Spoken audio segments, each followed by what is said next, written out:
Welcome on, everyone, to a Steph Curry Classic Game 7 edition of Dunc'd On. And the Warriors do it to Houston again. They blow the 3-1 lead, but then end up taking it in just one of those kind of ridiculous Game 7s that was just an absolute war. But Steph Curry and Draymond Green and the Warriors, by the end, had just sucked all the life out of the Houston Rockets. In a game where offense was hard to come by, Stephen Curry having 19 in the second half after not scoring at all, 0 for 6 from the field in the first half until he made a ridiculous 3 as a part of a 2 for 1. It was that. I mean, him making shots, him generating shots for other Warriors, of course, through his presence and everything else. But both teams' baskets were so hard to come by. Curry being very good in the second half and having basically more stamina than everybody else, because this was an exhausted end of the game for reasons we'll get into. That made a world of difference on top of the Warriors' defense. Yeah, that's the biggest thing that I'll take away from this. And Steph said it after the game. This is one of the hardest defenses that he has ever faced. But by the end, he was breaking them down with some help from Buddy Hield, to be sure. And so what stuck with me more than anything was the segment that I put at the beginning of this, which was, I'm going to put it there, but this is my memory of it. They come out of a timeout, get the ball in the post to Şengün, and Steph Curry sprints over across the lane and just takes it away from Şengün from behind. Then hits a ridiculous 3, putting Jalen Green in the mix, just showing way more bounce and verb out of his dribble than anyone else in the game had at that point. And then, after another miss, just beats everybody to the loose ball again. And I was like, this guy is 37. Like, it is unbelievable, the level of conditioning. Like, Amen Thompson was cramping up. Fred VanVleet was getting so frustrated and tired that he's just pushing guys over. And Steph, and I would say Draymond too, on the defensive end, just continued to bring it mentally, physically. Like, they were just tougher than yet another team that had the athleticism advantage and the youth advantage and looked like they were wearing them down. And ultimately, those guys, they still probably can't win a championship, but this was another feather in their legendary cap to do this when I think many people thought that Houston had the upper hand in the series and was going to prevail because they were doing stuff that the Warriors just couldn't solve. I want to lay a little bit of the context for the end of that in case there are people who didn't watch this game live. I think it's important to do this. So both teams came into the fourth quarter with just 3 timeouts, and coaches typically want to keep their final 2 for the last 2 minutes. This game ended up not being close late, but other games are. And so both teams have 3. And you have the mandatories and everything else. Curry, so the Rockets start out the fourth quarter down 70-62. Yes, that was the score after 3 quarters of this game. Curry makes a 2, then Şengün misses a shot, and Curry makes a 3. And we've seen so many Stephen Curry 3s lead to frustration timeouts from coaches. And so the lead went from 8 to 13 very quickly. So Ime Udoka calls that timeout his last, if he's saving the other ones for the last 2 minutes. Also made some subs at that point. Then the Rockets have a jag themselves. They get Curry misses a shot. Jalen Green had some free throws. Dylan Brooks got one. So the lead goes back down to 9. Steve Kerr calls a timeout. 9:42 in part left. because Steph had lost his shoe. Dylan Brooks stepped on his foot and on the heel of his shoe. So Steph was in an offensive possession trying to put his shoe on, and Kerr called timeout. He also wanted to get Jimmy Butler back in the game. But what was that, like 9 minutes left in the fourth? 9:42. And so we've got both of the mandatory timeouts are done, and there won't be another TV timeout until another coach takes a timeout. And they want to hold on to him, obviously, so they have him under 2 minutes. And so it just led to this brutal, exhausting stretch that both teams were totally gassed. And as you mentioned, like that's Curry's stamina made a world of difference. The Rockets weren't generating shots. The Warriors weren't generating shots. There were long stretches with minimal scoring for both teams, which of course is advantage to the team in the lead already. And then there's a little bit of a flurry, and the game is over.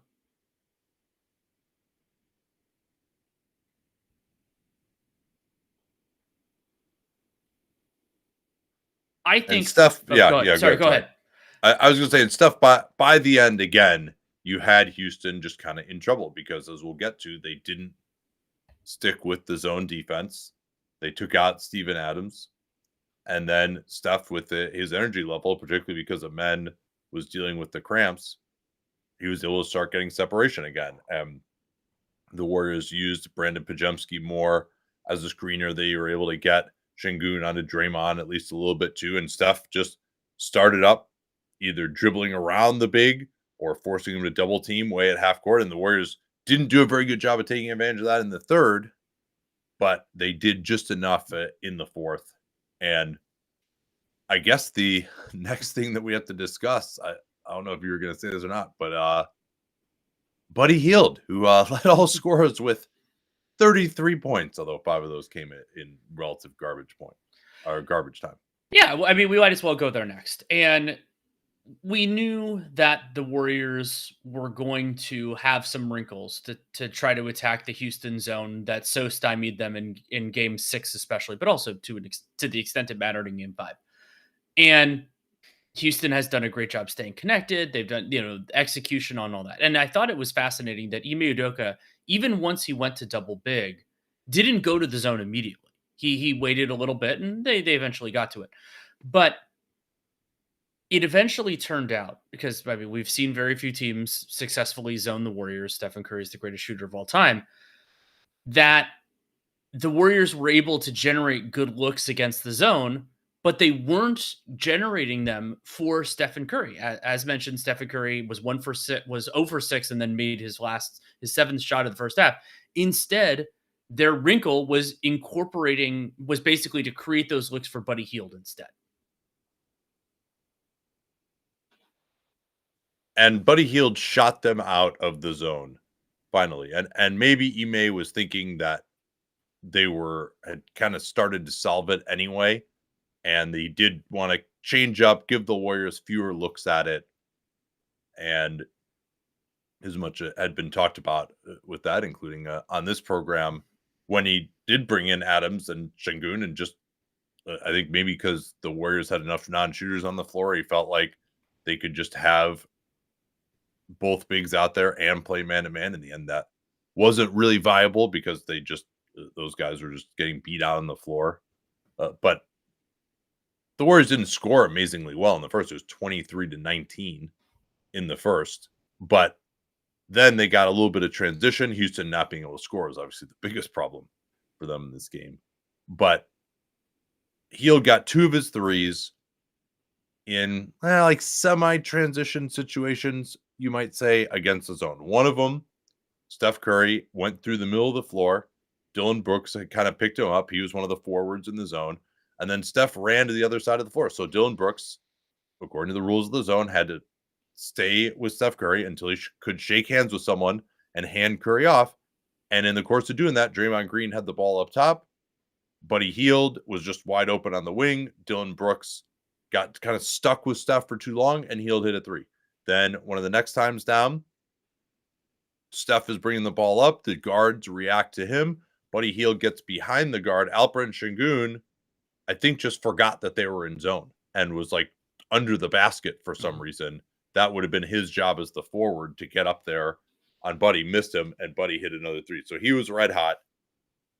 I don't know, honestly, that I would have gone away from the zone. And the biggest reason for that was just because Houston couldn't score at all. And the double big is actually their best offensive look in the series. And I think like they just fucked up the execution a couple of times. Like there wasn't anything necessarily where, we just can't deal with Buddy Hield. They just screwed up those 2 times. Mm-hmm. And maybe Steven Adams also just wasn't nearly as impactful in this game on either end. I think the 31 minutes for him, which is more than he's been playing, that's most he'd played in any game since before he got hurt with the PCL injury. Just didn't do as much. Golden State was much more concerned about him. So maybe that was part of not wanting to go with it also, was that Steven Adams just wasn't as effective. And they got out of the zone. And while Houston did defend pretty well, I thought in the third, that was more about the Warriors being unable to convert in 4-on-3 opportunities and not being able to finish at the rim with guys like Amen, and Şengün had a pretty good rim protecting game actually when he was in position. Jimmy and Draymond just like playing patty cake back and forth, and not going up with it. Pods not going up with it under the basket. So then Golden State was able to get going again in the fourth because the Rockets totally ran out of gas. I guess the next place we got to go to, though, is just Houston's offense and obviously Golden State's defense as well. Those two things are deeply connected. And so the basic stats on it, 99 offensive rating for the Rockets, and that drops to a 78 in half court situations. They also weren't super effective in transition, but neither team was. That can sometimes happen in Game 7. And in the first half, the Rockets had a 65 half court offensive rating, and the percentages in the paint are jaw dropping. The Rockets were 23 of 55 in the paint, which is preposterous. I mean, they got 55 shots up, and they got a fair amount of offensive rebounds, but not a ridiculous amount. I want to talk about that in a separate strain. And to me, there are two stats. One is the wild paint numbers I just said. The other is the Houston Rockets in 2025 only attempted 18 three-pointers in this game. I don't know how that was possible, and a bunch of them came late too. And part of it was they just weren't playing shooters. They were playing Amen Thompson and Steven Adams and Alperen Şengün, and the Warriors were much more connected on Van Vliet in this game. Gary Payton II didn't play at all. He was apparently quite ill. I thought Brandon Pajemski did a really, really nice job on Fred Van Vliet, just staying attached to his body. The Warriors did a much better job of directing the ball. A lot of what Houston was doing was pick and roll, Van Vliet and Şengün, and Draymond Green is just too good of a pick and roll defender. Fred Van Vliet was awesome for 3 games, but he's not that dynamic as a scorer, and particularly because they weren't letting him get threes. And then also they didn't give up wide open threes off of offensive rebounds either, which is something that really killed them. They held down the Rockets' second chance points. So with Jalen Green not really getting many on-ball reps, when he did, he mostly drove to the basket and mostly missed. There just weren't that many guys to take threes. The fact that they could guard Şengün largely straight up with Draymond, and that largely worked. If they did take Draymond off of Şengün, it would then be Looney with Draymond also on the floor in a lot of those circumstances too. There was no Quentin Post to go at for Şengün, so they weren't double teaming as much, and the defense was able to stay home a little bit more. And of course, Houston didn't really have good 3-point shooters available, and Fred Van Vliet was just on the ball so much, and Golden State was playing it 2-on-2, and either he or Şengün were trying to make the play, and they couldn't. And so you just didn't see any type of 3-point volume during the competitive portion of the game for Houston, and that was just so massive. As much as we talked about everything else that happened with the zone and the double big, and they're just so much tougher, and how is Steph going to get going? Whatever defense, it was always going to be a slog for Golden State offensively, particularly with Jimmy Butler still looking either limited or spooked by the Rockets' athleticism. He had 20 in this, but really had so many plays where he just wasn't put the Warriors in flaming bag territory by not trying to attack and going up or getting to a spot and pump faking and passing out of it. So the thing that we had forgotten, though, was Houston shot pretty good volume for them. And more importantly, over 40% both the last 2 games that were crazy hot in the first half of Game 5. and were crazy hot entirely throughout Game 6. A lot of that was Van Vliet as well. And so that if that normalized, Golden State was going to be right there, even if nothing else changed, and other things changed too. In particular, the Rockets not even getting 3-pointers up. We should probably talk about Draymond Green's incredible game a little bit more here, though, shouldn't we?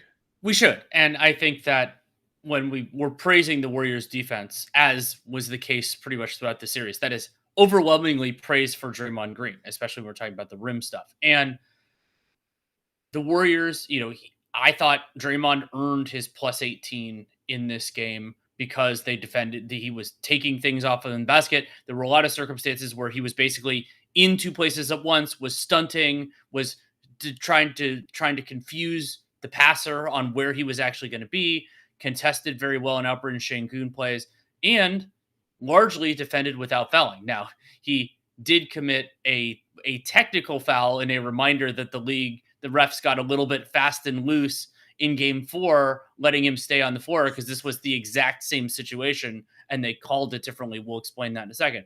But I want to praise Draymond's defense first.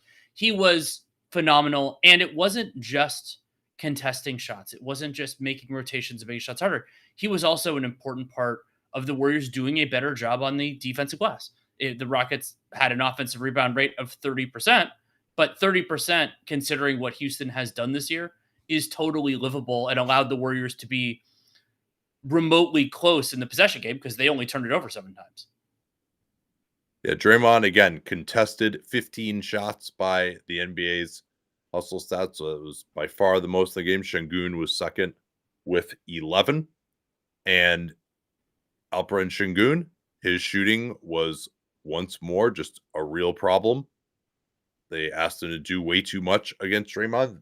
Houston overall shot 9 of 28 from floater range and only 14 of 27 at the rim.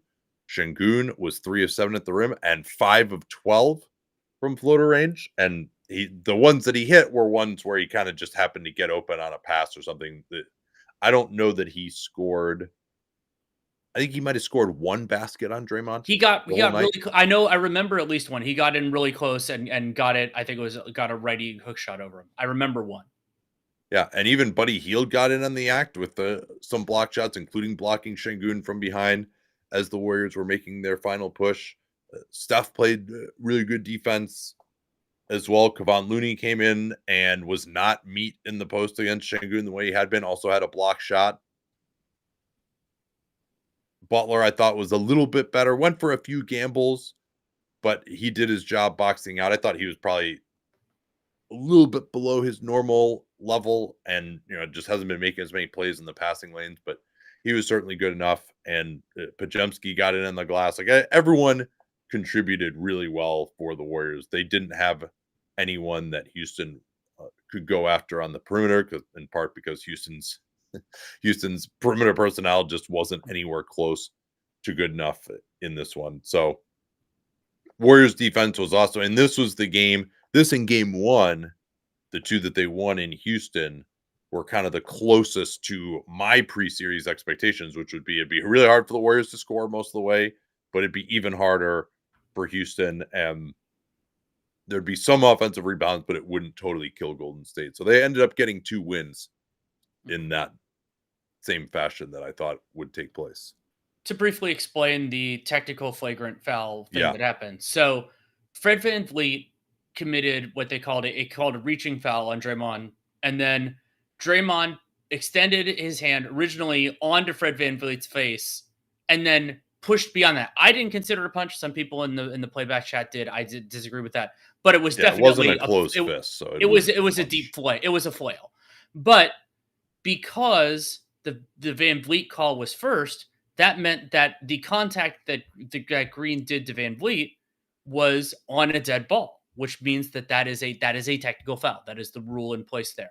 The reason I brought this up is because in game 4, Draymond had already there was already a technical. It was that Dylan Brooks and Steph, and Draymond got called for a tech in that interaction. Then Draymond, it was a play where he went down and then raised his leg and tripped Tari Eason. As the rule book stands, that the play there had already been a foul. That is going to be a technical foul. Yeah, because And it's below once the foul has happened, it's a dead ball, and it should be a technical on a dead ball. should be a technical on a dead ball. They finagled things to make it so that that it was all one thing and the flagrant foul within that. And as people, as Draymond knows better than anyone, a flagrant foul, a flagrant point, and a technical in the same game is not an ejection, whereas two technicals are, or two flagrants. And so that led to him staying in the game. I'm not saying it's a conspiracy. It's just there are many ways that referees can do this, and so it was a reminder of that. You brought it up earlier, but I also wanted to mention, like, one of the key differences in the Warriors defense in this game was how well Brendan Pajemski defended Fred VanVleet. He missed a number of open shots, wasn't great in terms of converting shots offensively, but Pajemski's diligence, I thought, made a world of difference. And VanVleet not generating as many advantages, but more importantly, just not getting clean looks from three. It really helped take some of the easier points out of Houston's ledger. Yeah, they just did such a good job of directing the ball and just not letting Fred VanVleet get middle. So it's just much harder to get a three up when you're basically weakening him or icing him and kind of alongside him. So if he goes for the shot, you're right alongside him, right?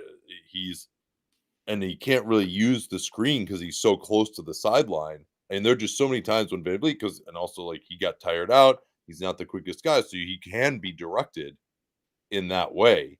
And so, like that, we got asked just now, like, what did the Warriors do to prevent them from getting up threes? I mean, number one, they didn't play 3-point shooters, but number two, like Houston just didn't have anyone who could force an advantage, and they're also just not really a great passing team anyway. And a big part of it is Draymond Green. Like they're able to play pick and roll 2-on-2 or post up 1-on-1, and then they didn't let him get threes off of offensive rebounds. And there wasn't also, here's another thing too. The Warriors only turned it over 7 times, Right. which is incredible. And that's the other thing that killed them in this series when things weren't going well was the turnovers. And then Houston could get out in transition. You get more offensive rebounds that way. You might get more threes that way too. So that's why they weren't really able to get threes. And they don't really have anyone they can run plays for as a 3-point shooter, especially if they're not going to give the ball to Jalen Green. He only had 8 shot attempts and only got up 2 threes. He missed them both. I mean, VanVleet did go 3 of 6, although I think at least one of those was in garbage time too. Yeah, at least one of them was, yeah. Yeah, but even, I mean, they're 2 of 8 in the first half, and they even with the 2 in garbage time, Şengün hit 1 in garbage time. So they really only hit 4, I think, during the competitive portion of the game. What else you got here?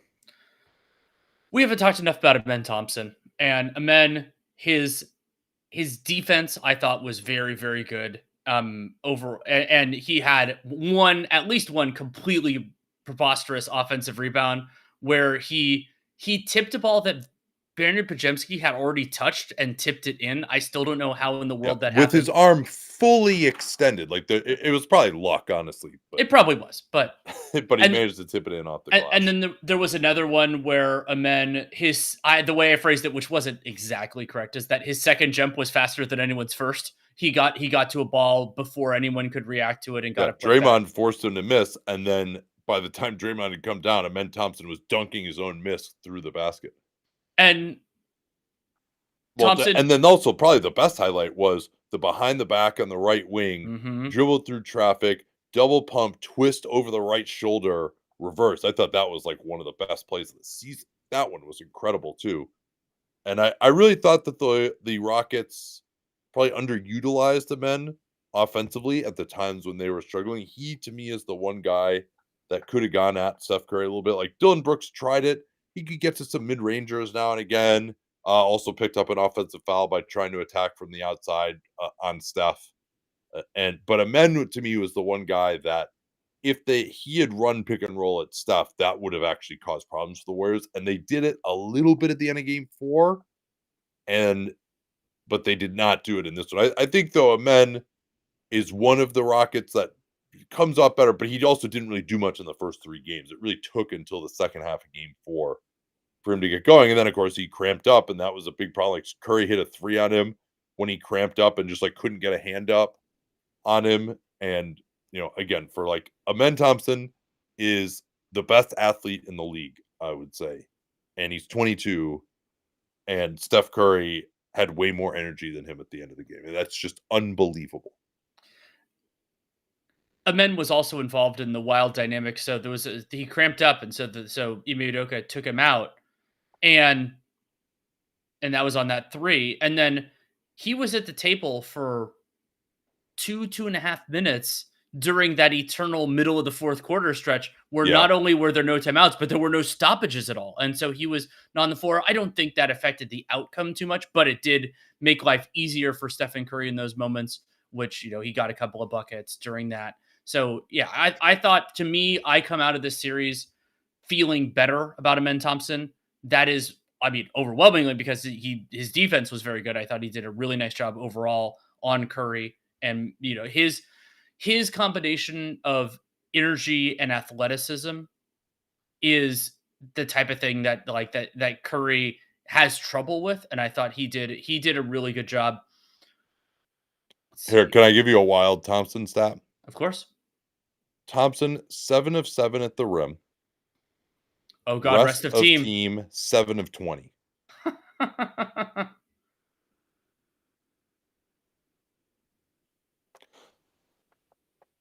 What else you got from this one? I think I'm largely Uh, out of I gas I here. don't think that Dylan Brooks is the reason that Houston's offense was terrible. However, he was 3 for 9 from the field, and 2 of his shots were kind of mid-rangers that the Warriors conceded. One was a weird floater when he picked up his dribble.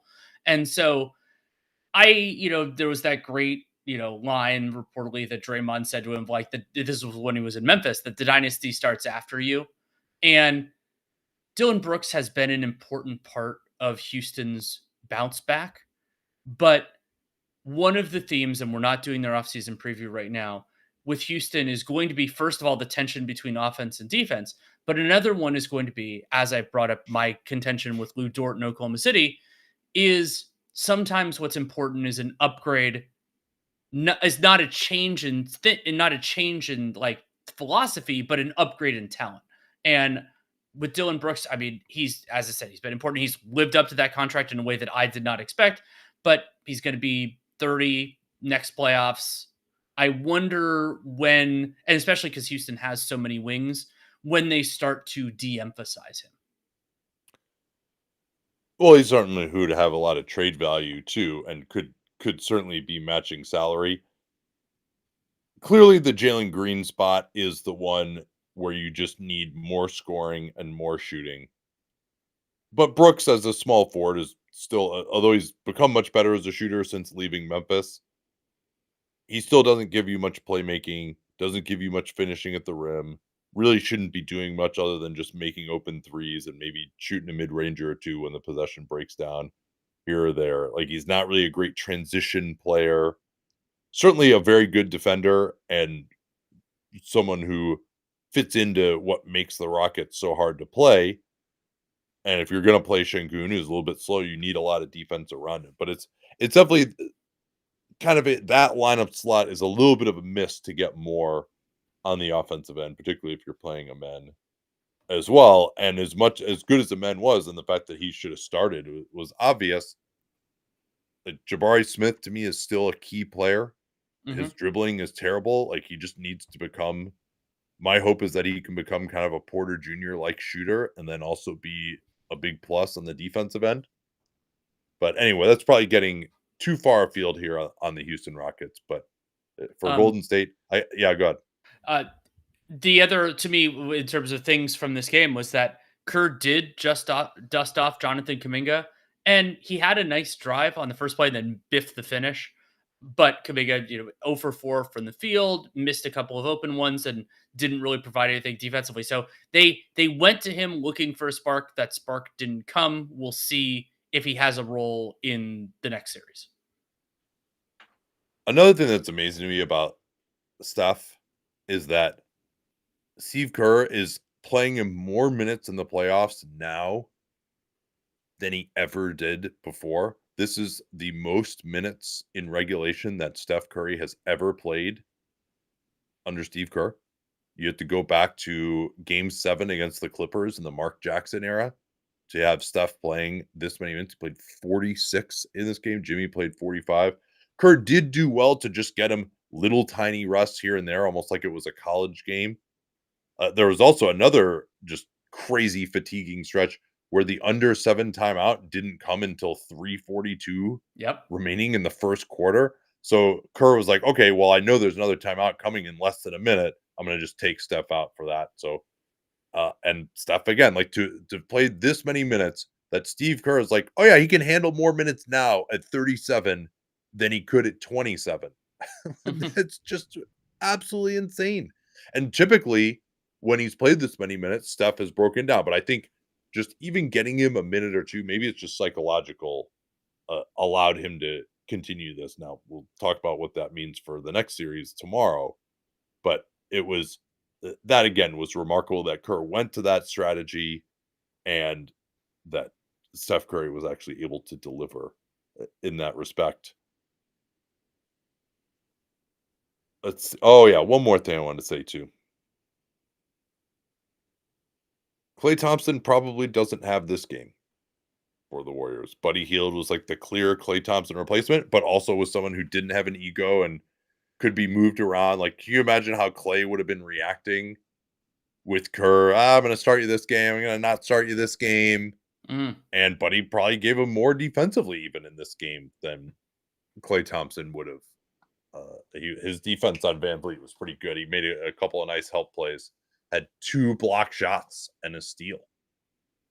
Now Klay would have been a more reliable shooter at other points, like, but he just isn't, a 40% guy necessarily. But I think it was interesting to think about how Buddy Hield played in this game versus what we saw from Klay Thompson in the Warriors' last 2 elimination games.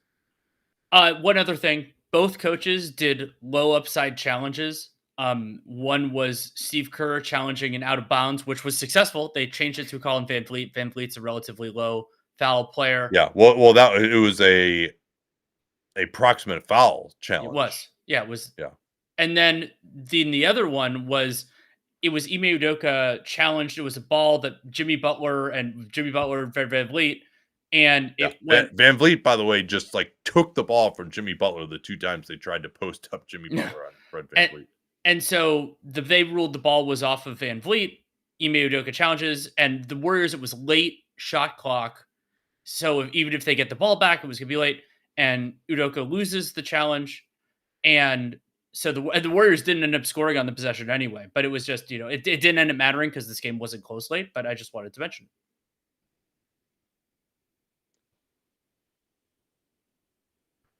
Yeah, actually, I just heard from a Warriors source. I asked them what the plan was against the zone. They said it was just getting more of Steph cutting through, which you could obviously see. I just talked about that one that where Buddy got the 3. That was they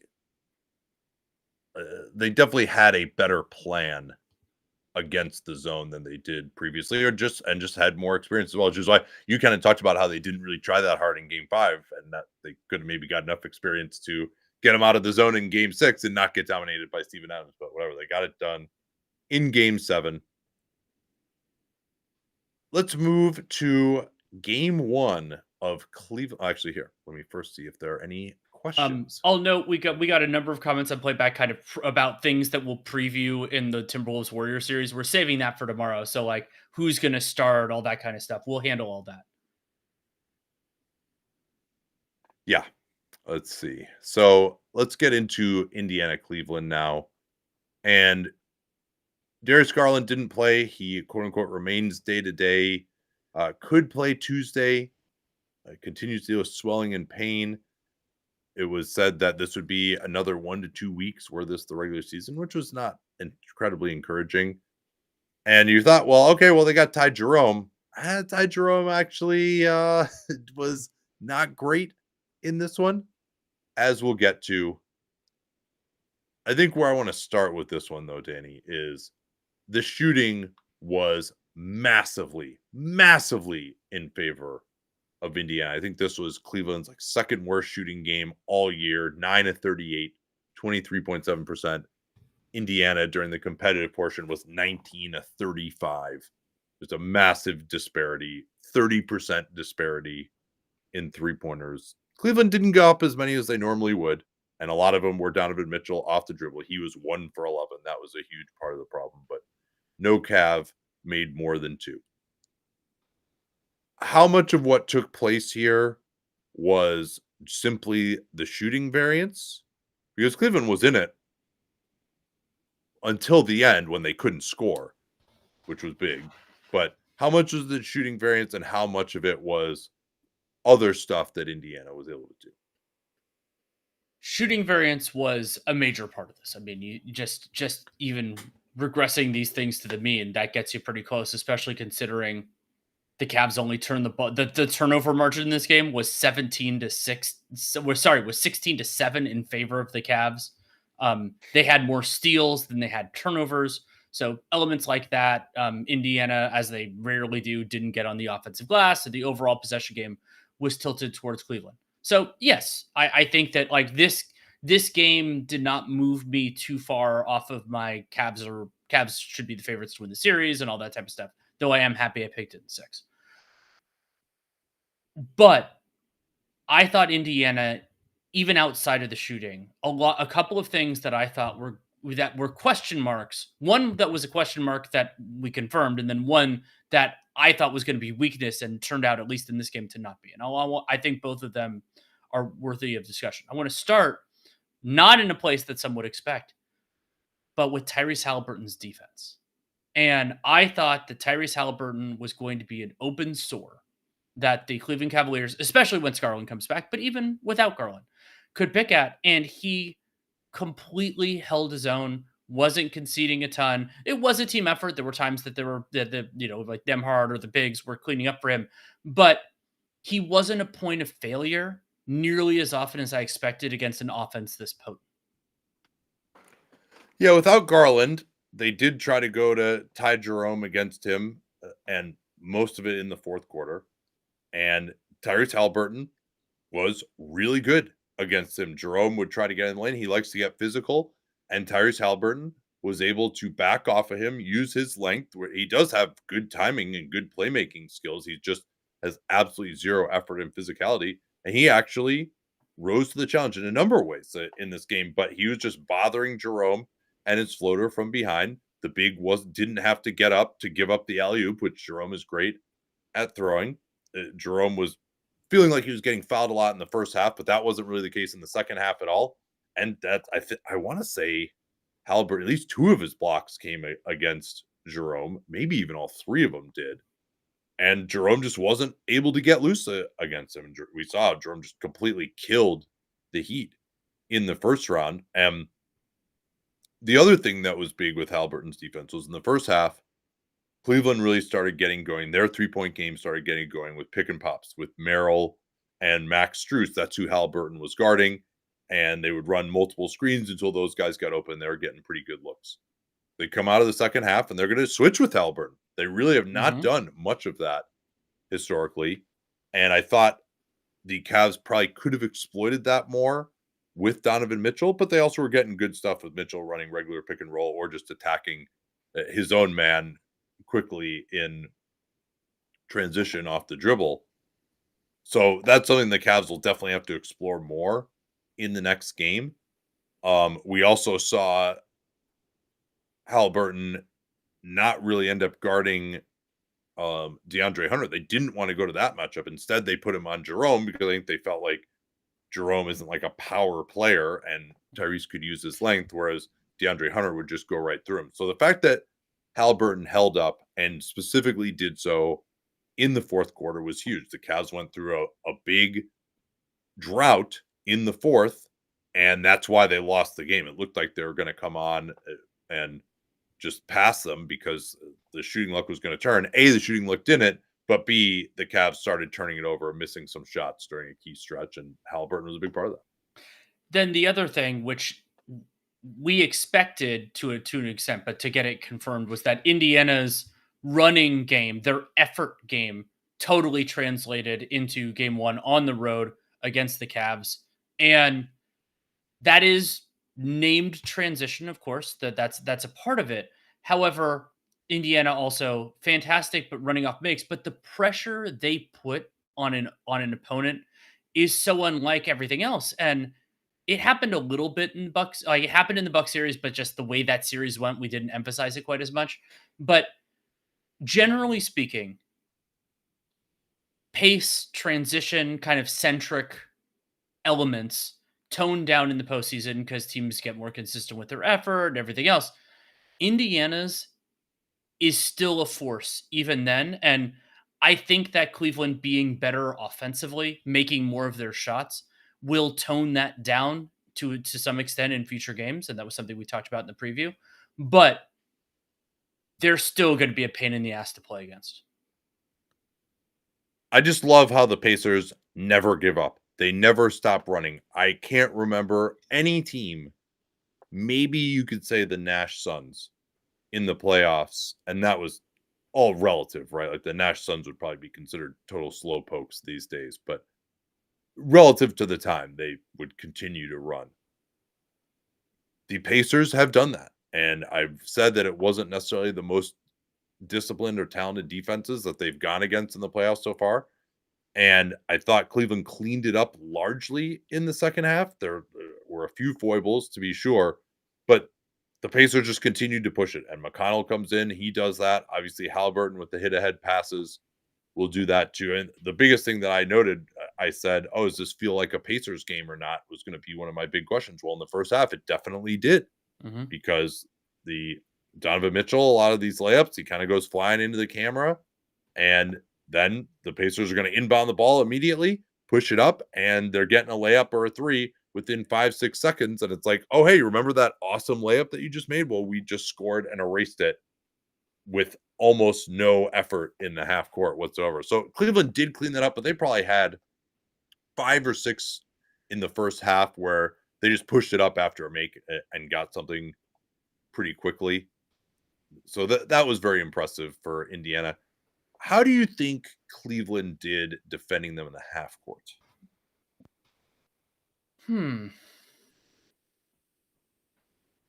I thought they gave up. If a team shoots 52% from three, 53%, like things are going to look worse. But I I thought that the Pacers were able to get like there were and Nemhard had some crazy shot making in particular, but I it was a little so I thought Mobley did well, and I thought there were a couple moments where there was some time where Allen was aggressive, like he forced a couple turnovers, things like that. But overall, I'd say a little bit below my expectations.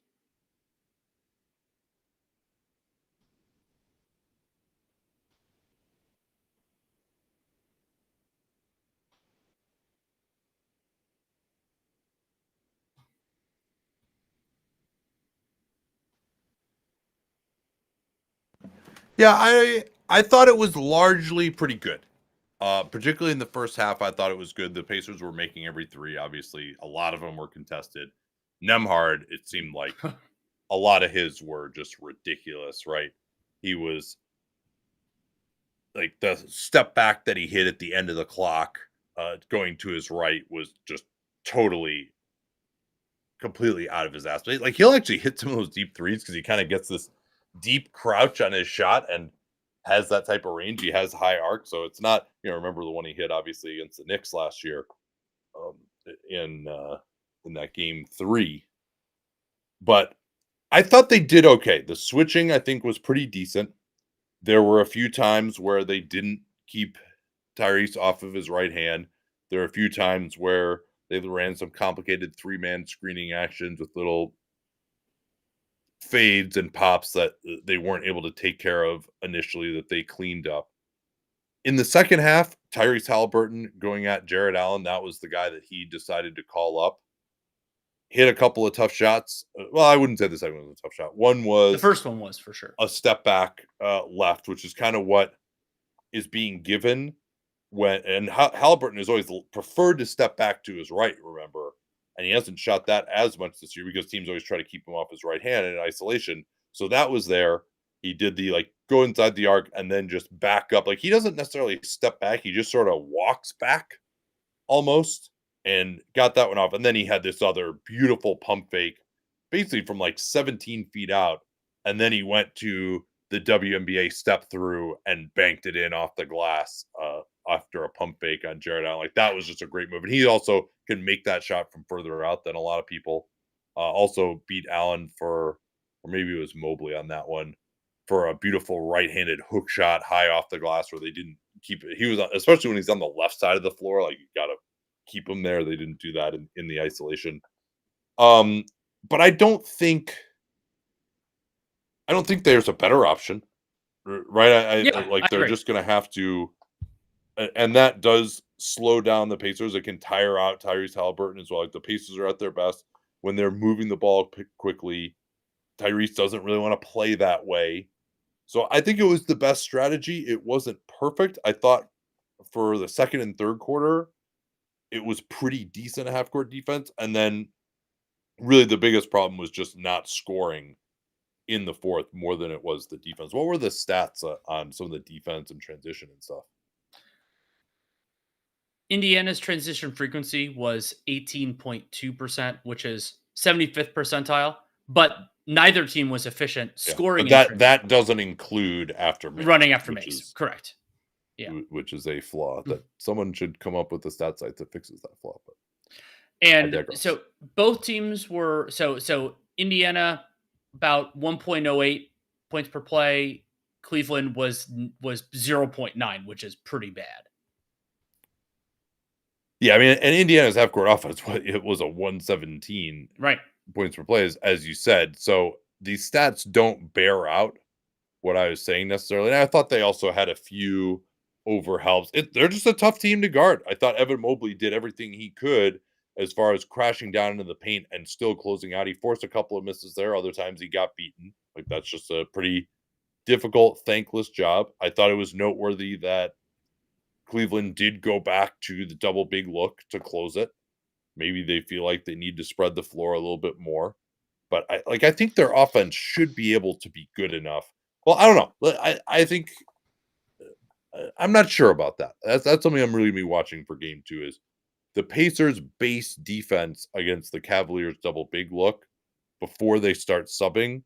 Like when they have Turner, Siakam, Neesmith, Nembhard, like that's actually a pretty decent group, and they also like provide some pressure. They don't let Cleveland just move the ball from side to side, ping it around.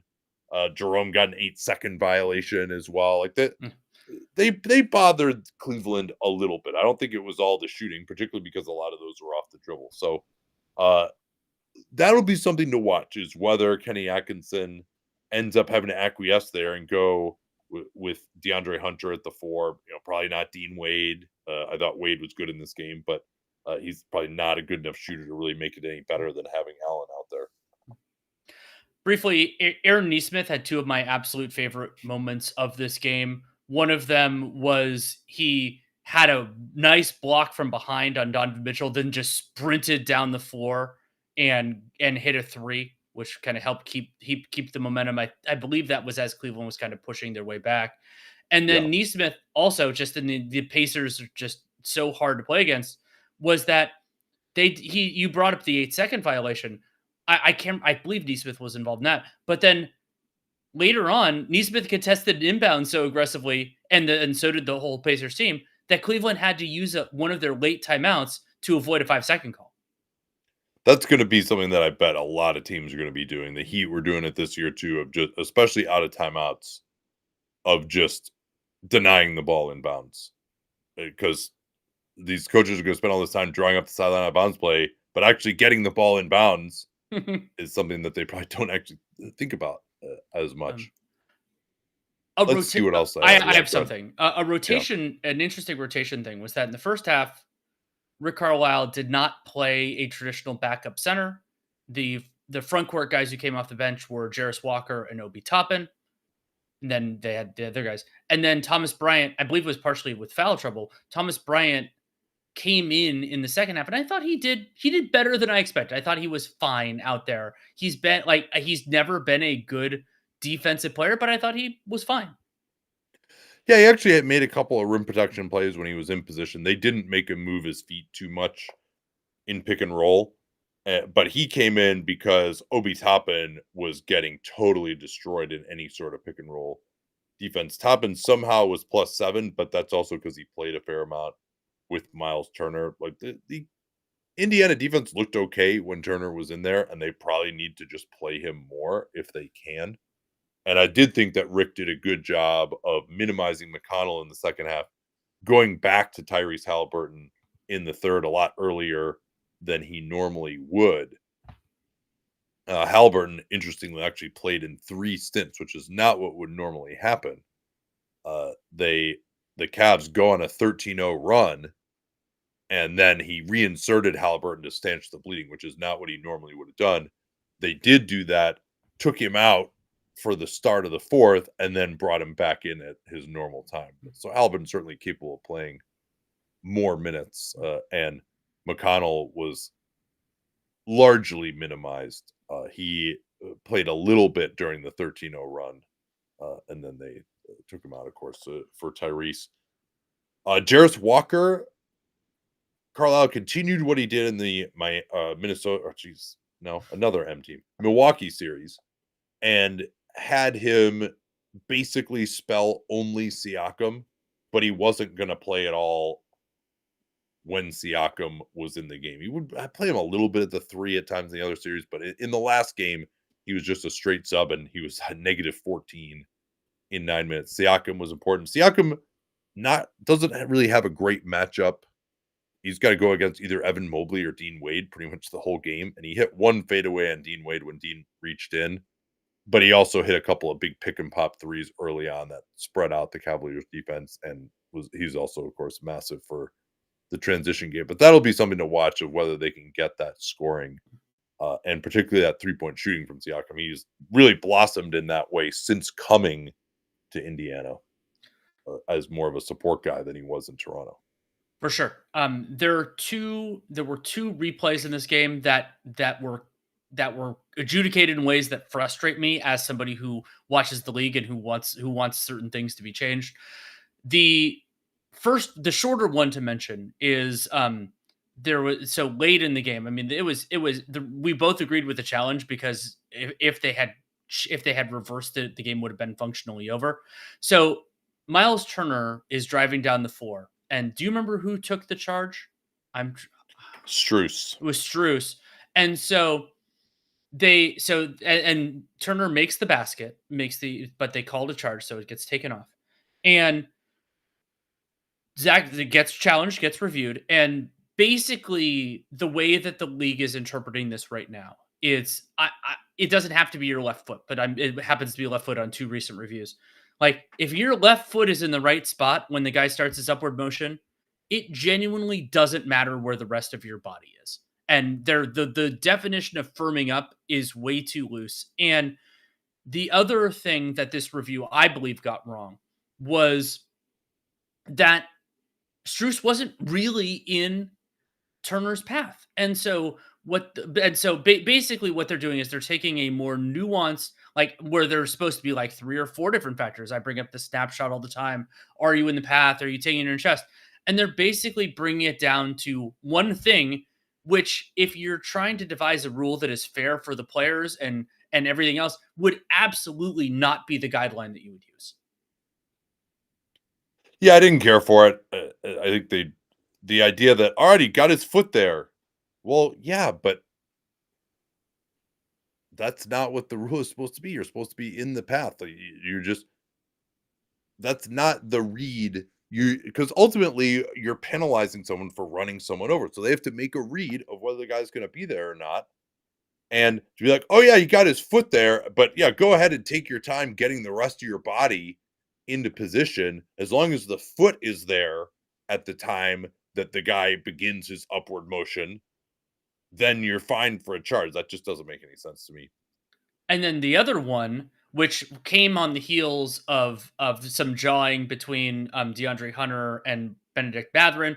Hopefully Hunter is okay. He had a couple of falls, including the play that's mentioned. So right after that, Hunter is driving and Benedict Mathurin has a huge block on him, which the ball went out of bounds. And so it was another one of those out of bounds challenges where the potential proximate foul. And again, I think Zach Zarba's crew, and it's because when it's replayed, like it's easier for me to be like, okay, well now I know we're seeing the same thing. And live, I thought it was clean, and up top it was. However, two huge problems. One, Matherin went completely through DeAndre Hunter's body. But secondly, even before the clean contact up top, Matherin had his hand on Hunter and fundamentally changed the attempt. And so, so I thought it was a good challenge by Kenny Atkinson and the Cavs, and there was the call on the floor stood. And so to me, it was another example of, okay, we saw the same thing. And Zarba's explanation basically was like, the contact up top was clean. And I'm like, oh, so everything else doesn't matter now? Because I understand why it was called the way it was live, but there was plenty of visual evidence that the contact occurred first, that it was all that it wasn't, that there was plenty of body contact. And so I don't understand what they want, and again, why that leads to a better league. Because if you can do wipeout blocks, and that's what the league is saying is legal, well then that totally changes how you play defense.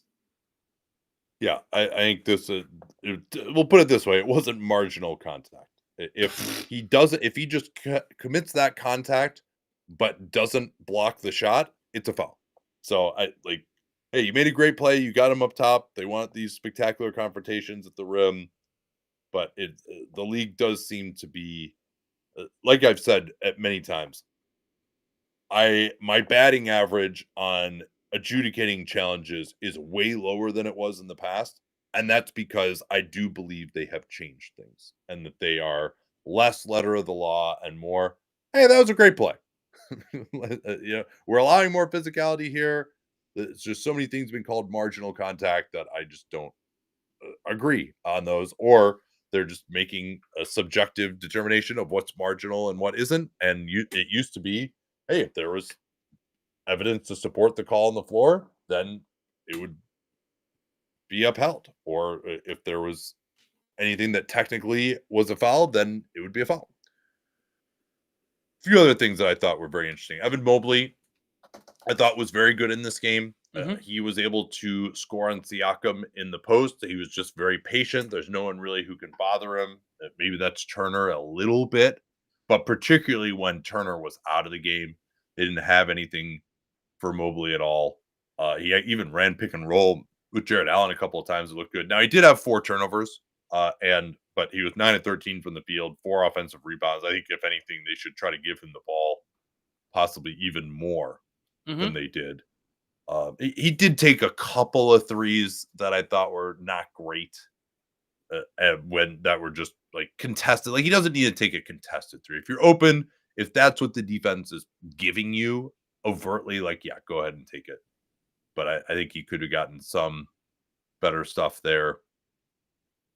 Let's see. Yeah, Isaac Okoro came in, gave him some nice. Yeah, go ahead if you guys. I mean, Okoro, he gave them some energy, but the Pacers are going to leave him open basically every single time, and so that's Kenny Atkins is just going to figure out how he wants to deal with that. He's like the reverse Ennis Freedom. I mean, we saw it with Westbrook and Chris Dunn last series. Of can you pick his spots? What do you want Isaac Okoro out there to do, and can he do it?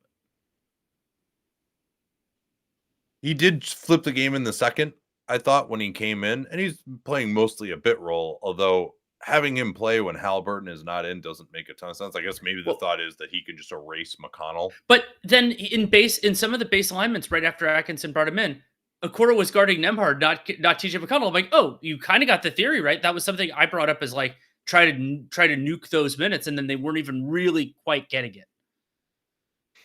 Yeah, but of course he missed his 2 threes, both just naked, wide open shots from the corner. Cavs offensive rebounding, I think, is something that can help them in this series, particularly when they're going to the too big look. Donovan Mitchell had an amazing stretch. He was only 13 of 30. He did get 30 for yet another game 1. I think it's like 7 straight game 1s that he's had 38 now. Only had 4 assists though, and wasn't really able to get the Pacers into difficulty as far as like forcing them to double team or anything. He is, to me, a little bit more effective when he's playing the 2 as opposed to the 1, and he can just concentrate on his own offense a bit more. But in the third, when they were going on that 13-0 run, he was just getting anywhere he wanted to. He pushed the ball up court and got fouled 3 times in a row, had another spin move for a floater. It was one of the better, more unstoppable driving stretches from him, but he could not keep that going. Also only played 34 minutes, and that's maybe he needs to play a little more, but also like Jerome was plus 10. So it's not like they were getting killed in the minutes. They felt like things were going well, so we can just leave him off the floor. Jerome, as much as Halliburton defended him well, he completely killed Ben Shepherd, who just didn't have the size to deal with him and didn't have the length. That's where Halliburton, I mean, it was impressive. Like, Ben Shepherd is not a terrible defensive player, more of a smart guy than having size or length, though. And that's where Jerome was able to beat him a number of times getting to the basket. Yeah, I didn't bring it up in the moment, but the Halliburton Ty Jerome cat and mouse, it reminded me a little bit of when Kevin Durant guards James Harden, where it's just he's not physically occupying the same space, and so Jerome's game just didn't work quite the same way. I mean, he still had got his moments, but yeah, it'll be interesting to watch as this series progresses and potentially as the rotations shift around a little bit.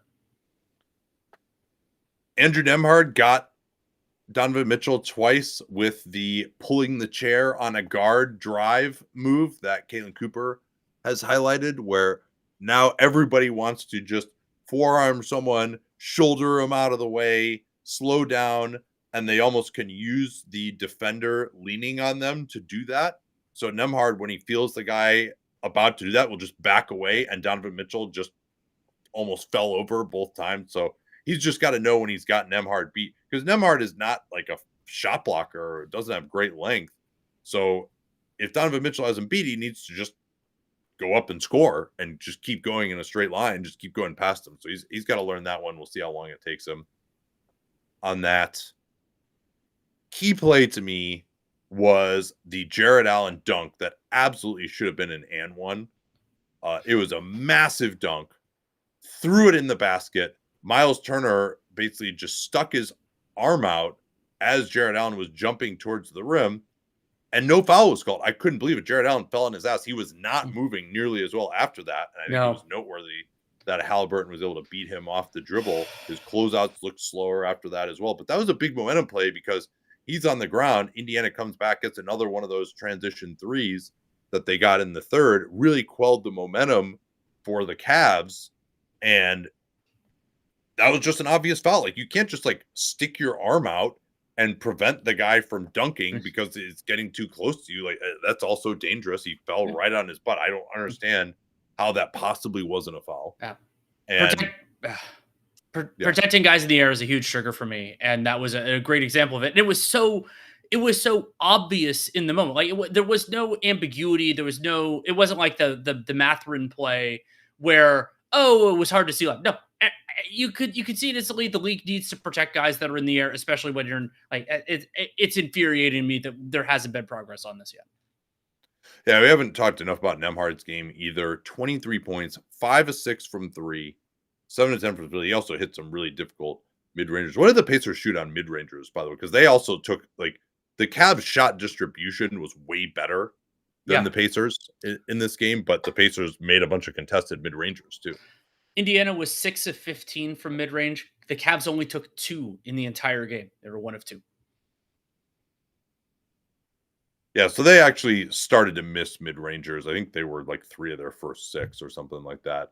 And Halliburton and Nembhard hit a couple of really difficult ones. But 15 mid-rangers is a lot in today's day and age. It is. And that, like, the shooting in the, did you give the stats on the shooting in the paint too? Because I thought that was pretty massive. So overall in the paint for the Pacers, or both teams. Okay, so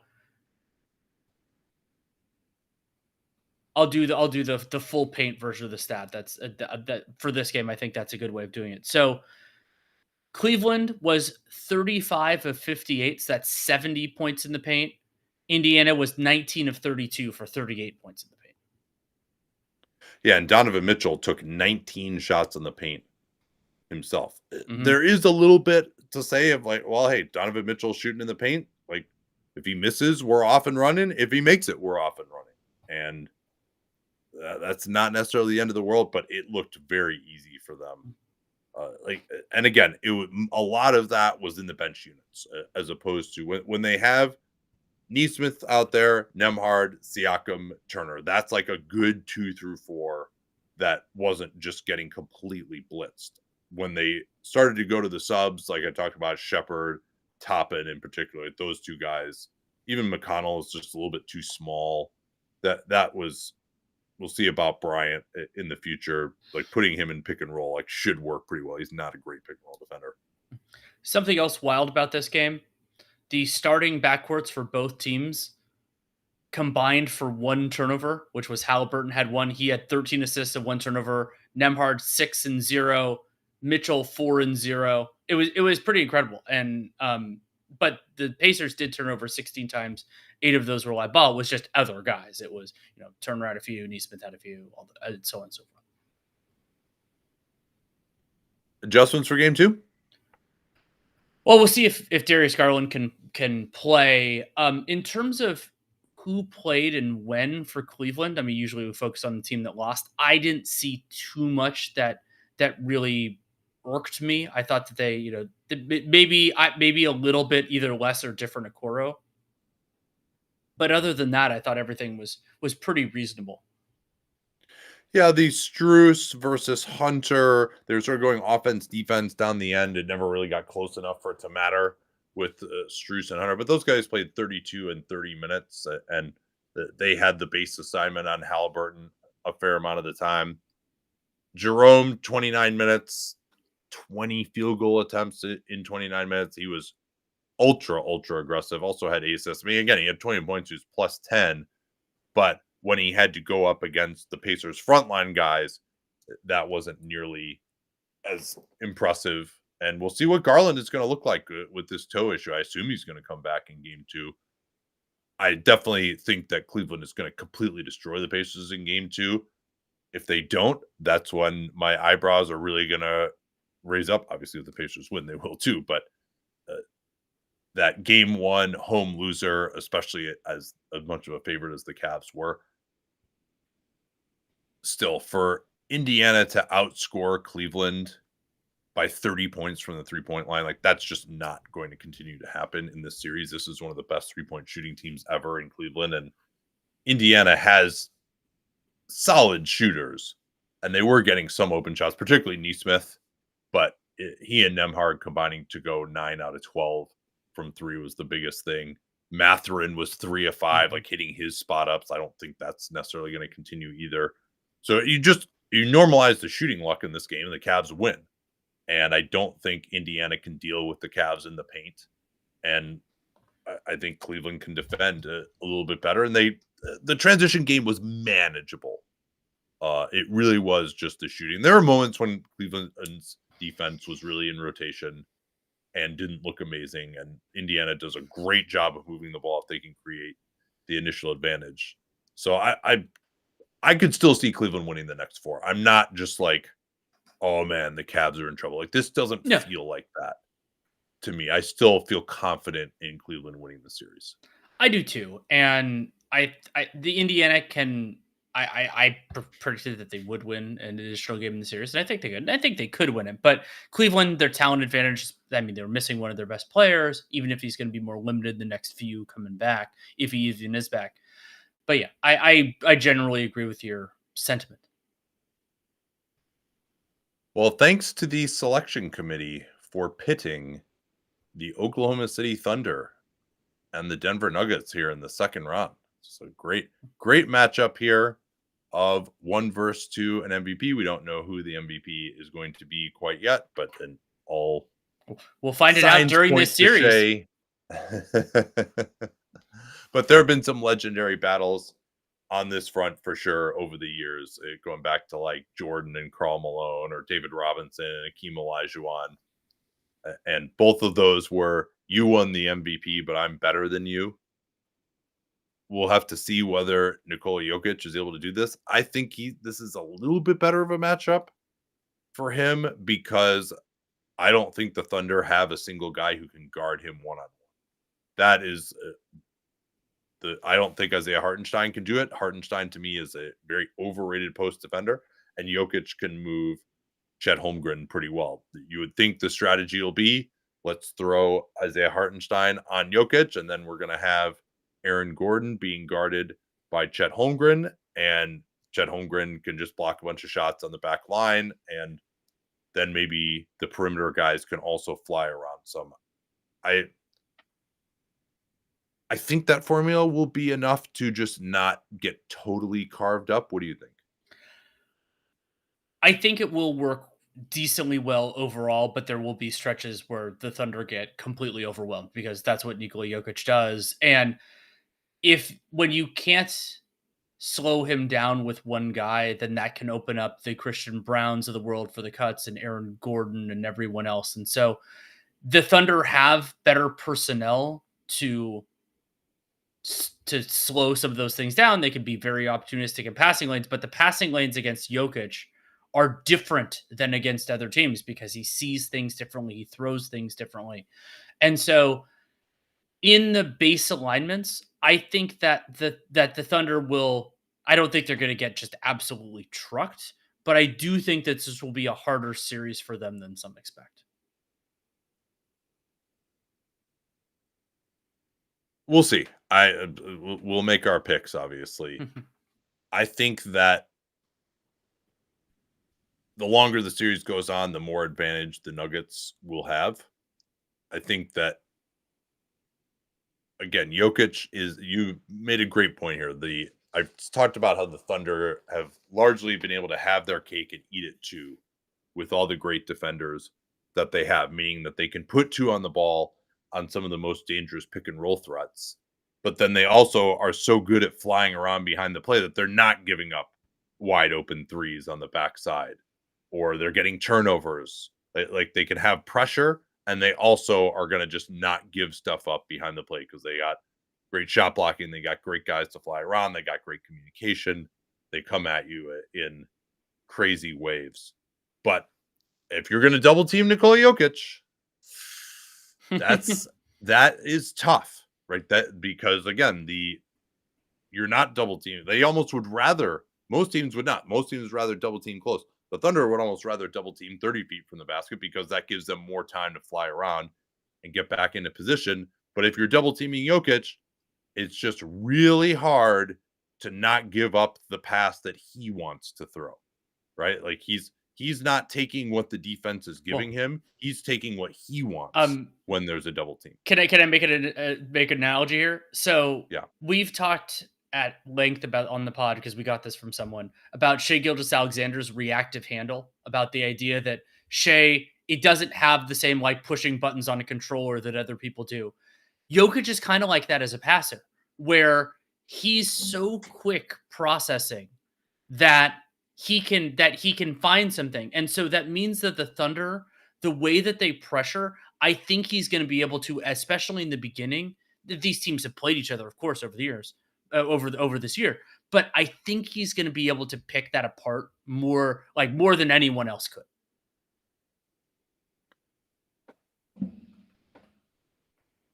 So the other question then becomes, if they do have to double some,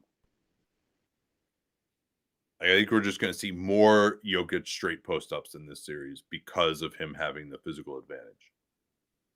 If they have to double, can they avoid giving up passes at the rim? And can they avoid giving up Aaron Gordon alley-oop dunks and offensive rebounds? Can they not guard Christian Brown? Can they not guard Russell Westbrook, who will be returning to Oklahoma City for the first time since he left in a playoff series? Although they did play Oklahoma City the year after he left, but that was in the bubble, and he also was dealing with a quad issue that year in 2020. So do they go Holmgren on Westbrook? That, of course, is another thing that they can try, or on Christian Brown or Peyton Watson if he's in the game. Holmgren is going to be a fascinating chess piece because I don't think he can guard Jokic at all. He's going to get beat up on the glass. And by the way, Jokic, like, he's not going for the tip out he's getting that rebound and he's going to put it back in because he has incredible touch and soft hands. So how much he can do on the offensive glass, how much Aaron Gordon can do on the offensive glass, so it will be pretty big. And then, who are you going to put Holmgren on? You can't put him on Porter Jr. So it's probably got to be Aaron Gordon. And are they Jokic is going to play 42 minutes a game? If the Thunder are going to go without Hartenstein for part of this, and maybe they'll need to get more offense. Holmgren against Jokic, he could get into foul trouble. It's not amazing. Well, and the other thing they could try would be Jalen Williams on Jamal Murray or Lou Dort on Jamal Murray, and then you can switch those actions and still have the center behind the play. Again, just make sure that you keep someone below Jokic at all times, make him operate from that foul line area, run the time down. I think another thing that the Thunder are really going to need to do is pressure up full court and force the Nuggets not only to wear them down, but just start their offense with 12 on the shot clock. It's a great because point. then if you do switch, Jokic just has less time to work in a position and pick you apart. Well, and then the other that ties in, I'll talk about this more later, with the Thunder, their depth of quality that they can put on pressure, and that exacerbates the thinness of Denver's rotation. Yeah, I think that's a great point as well. Well, and that dovetails with the next thing that I want to talk about, which is, while the Oklahoma City Thunder have no one to guard Nikola Jokic, great, they have lots of guys to throw at Jamal Murray, and that is going to be something to watch. And they have size, they have strength, and Jamal Murray can beat strong defenders. He has in his past, but as I think, and Jamal Murray, huge playoff scoring average, all the type of stuff.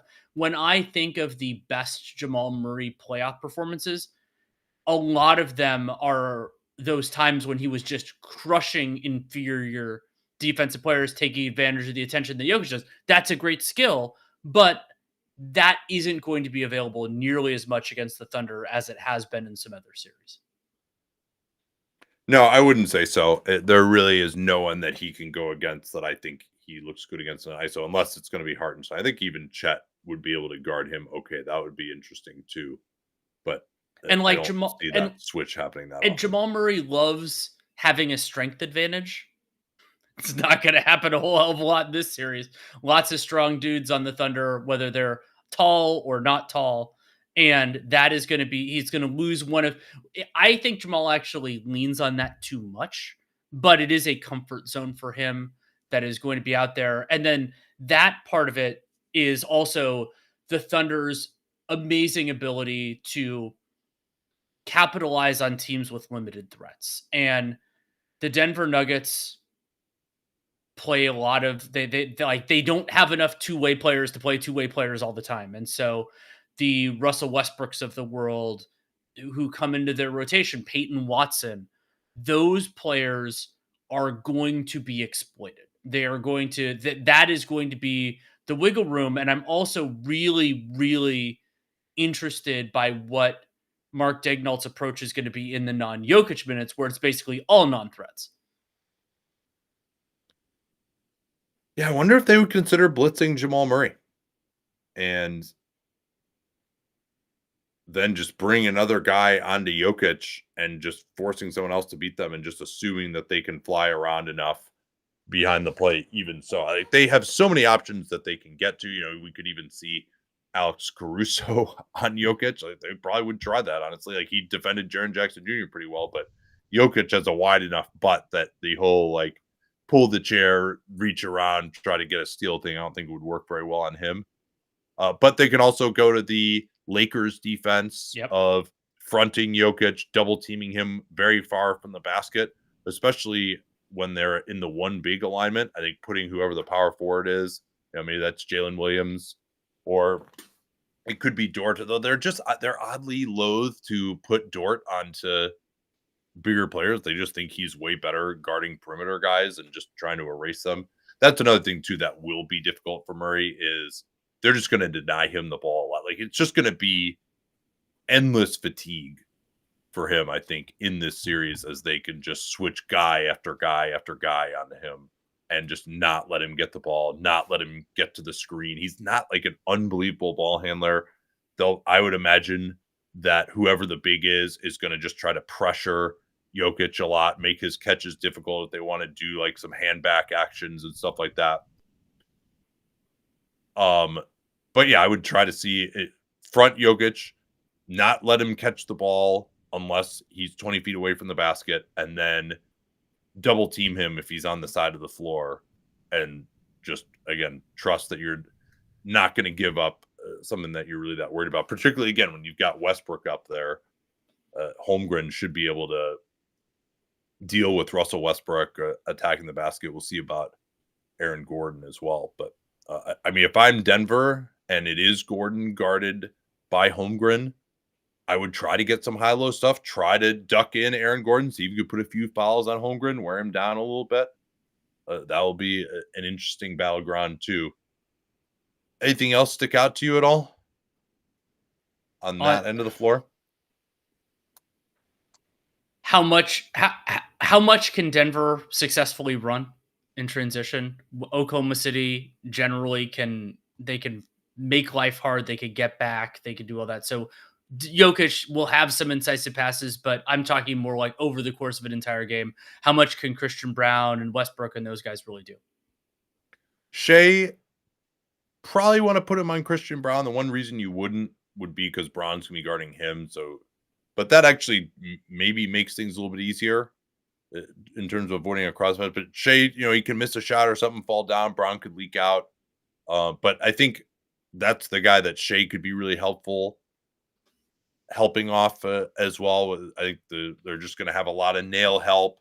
Maybe that's another thing that they could try against the pick and roll is just bring another guy over from the weak side as well, because they don't really have Zubac. I don't trust Hartenstein to switch on to Murray necessarily. Chet would be an interesting one of whether he can guard him, but Shea he'll be able to just kind of play the help role, kind of rest defensively some.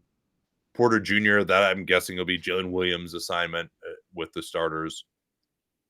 Or you could also put Jalen Williams and just say, Shea, you're just going to stick to Porter Jr. in the series, and we'll let Jalen Williams fuck shit up even more than Shea would when he's guarding Christian Brown. How about the other end of the floor? Oh boy. The Denver Nuggets are going to be facing a very different kind of offensive team. And I think their limitations on that end in terms of the number of good defenders and the positions those defenders play will be a real challenge for Denver because they don't really have anybody for Shai Gilgeous-Alexander. And Aaron Gordon, talented defender, even if I think he's lost at least a half step over the last little bit. Maybe the calf strain is part of that, but just what he does. And Peyton Watson, who doesn't even play that much. And so it's going to lean so much on these Denver perimeter guys who did a better job, I would say, overall than I expected on Harden, than I expected from them. But Shea is a different beast. Jalen Williams is a different beast. I think it's going to be a huge challenge for them. I think Isaiah Joe could actually have a pretty big role to play in this series because he has a place to hide out reasonably well in the particularly when Denver goes to some of their bench groups. And I think they're going to want it with some of the limited defenders, like who's going to be guarding him. Is it going to be Murray or Porter Jr.? That is probably going to be something that would work really well, getting back to that guard screening action and using him as a pop man. I think that's something that Denver would really struggle with. I also think that Shea can just, like, Christian Brown is pretty decent to guard him, but Shea certainly can just attack him in any sort of a semi-transition situation. I think Shea will be, if he does get into the rim, he will find it a lot easier to finish than he did in the last series. And also any kind of conventional pick and roll defense against Shea is not really going to work as far as like being in a drop coverage. Jokic doesn't want to do that anyway. But I think a lot of the game is going to be keeping Jokic on the back line. I expect to see some zone from Denver quite a bit. We've seen some of the times that OKC has been flummoxed had been when opponents have gone zone, like that big comeback by the Wolves. They went zone. That can kind of mess up Shea a little bit. Uh, the Thunder shooting is going to be huge. You would think that Dort, Jalen Williams, these guys are going to get a fair number of shots. Chat too will be another one. Particularly, the one thing that Jokic didn't have to deal with very much was a 5-out aspect. And if he is guarding Chet, maybe he won't. Maybe they'll try to throw him on Dort. I think that'll be a lot of this. And Aaron Gordon or whoever's going to have to deal with Chet. And they'll set those little like pin in screens for him as the trailer in transition. Gordon have to get through that. But I think the Thunder shooters are going to have a lot of chances to make shots because I think the only thing that Denver is going to be able to do is either play zone or just show a ton of nail help against Shea. And then it's going to just be on those guys to make shots when their defenders do that. The Thunder lost last year in the second round, and one of the things that Dallas did to challenge them was make some of the other guys beat them with the ball in their hands. Lou Dort, Chet Holmgren, really disappointed. The Nuggets can't execute that strategy because their other defenders aren't good enough. And so if it's, maybe like Chet, if you're putting Aaron Gordon on Chet, well then Chet might not do it in that way, but then you can take Aaron Gordon out of the play, but you can limit him as help defender.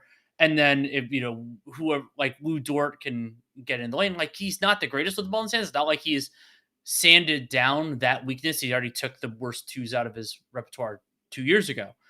But and like Caruso's a limited offensive player, and these guys, but the Nuggets are going to have to play players who who can be exploited in those sorts of circumstances.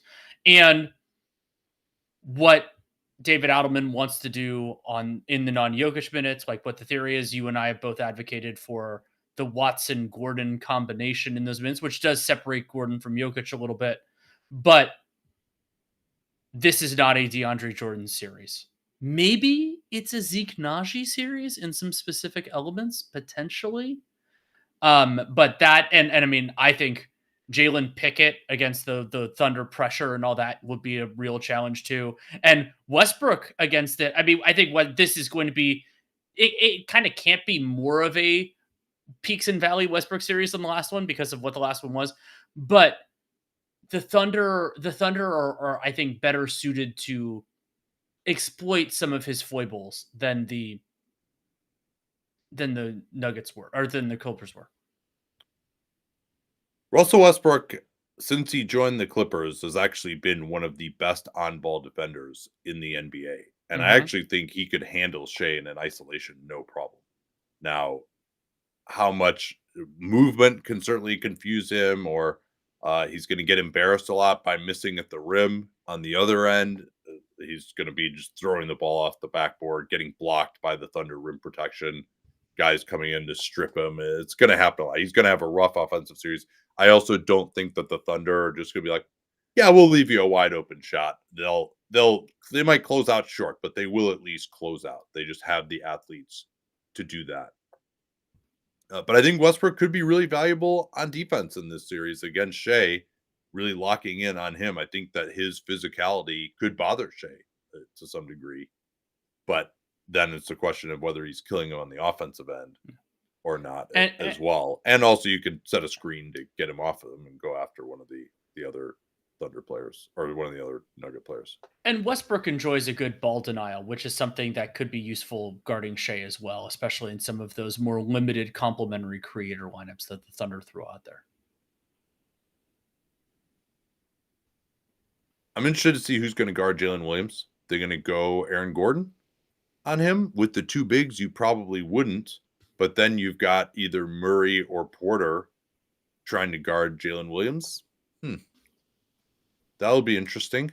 I think Jalen Williams possibly running pick and roll with one of the bigs would be something I want to see how's Denver going to react to that?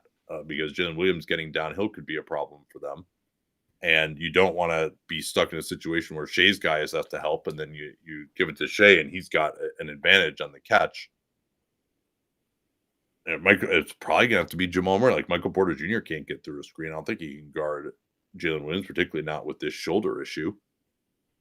Maybe that is a reason why we see more Westbrook and less Porter Jr. But then Porter Jr., they just desperately need him to make some threes. Like you can't just shoot 22 threes a game against this Thunder defense. Like they'll just pack the paint and force too many turnovers. You'll just be playing in a crowd too much. Even Nikola Jokic and Westbrook's a great interior passer, and Gordon is used to playing in those short areas. I think they're going to need some kind of spacing other than Jamal Murray. Yeah. I mean, another interesting thing too is if Chet is going to guard Aaron Gordon, would they think about stationing Aaron Gordon above the key a little bit more than they did? And because Gordon's been hitting that shot recently, that's usually he's on the baseline though in their set. So I think that might be too much of a departure for them. As I've talked through it, I've had a little bit more hope for the Nuggets, but also the fatigue factor is so in the favor of the Thunder right now. Now the whole Denver thing, but the Thunder have a lot of depth, and that's a really important part of this too. And I think the non-Shea minutes, I don't think they'll be nearly as much of a problem against Denver because Denver also has to deal with the non-Jokic minutes, and I think that Denver can really wear it down. I mean, Oklahoma City is just the probably biggest physical challenge. Houston is up there too, but the biggest physical challenge to play against over 48 minutes because of their depth and their athletes and their pressure. So I'm going to go with the Oklahoma City Thunder in 5 games. I'm going Thunder in 6, in part out of that the best player in the world is on Denver, and I don't think the Thunder have great answers for him. But on pure talent, I think this probably is closer to Thunder in 5. But I think Thunder in 6. There'll be a weird game in here, and I think that we'll see some of potentially the Thunder's crunch time offensive woes. That could potentially be something that we're talking about, even if they win the series and the Nuggets aren't super threatening to actually win it, even though I think they can win games. That's kind of interesting. So I had Cavs in 5 over Pacers. You had 6, and I've got Oklahoma City, the other 1 seed that had a dominant regular season, in 5. You had them in 6. And this could end up being a classic series. Like I said, I never ever count out Nikola Jokic and the Denver Nuggets. I also don't think Jokic is just as absolute best right now as a shooter. Like I think this elbow stuff is bothering him. So that's something else to monitor too. But we'll see. He's going to have an easier time as far as an individual matchup, but then the Thunder also just have so many playmakers too. And I think the Thunder have looked pretty good against Denver this year. They won that game against them in a blowout early in the season when everyone was bringing up these largely the same teams, although Murray wasn't at the same level as he is now. All right, then. That's going to do it. We'll be back tomorrow. We'll do an outlook for the remaining series, Golden State and Minnesota. Going to do playback for, I guess, the end of the East game, Boston and New York, and then game 1 of this series. So please join us there. Talk to y'all then.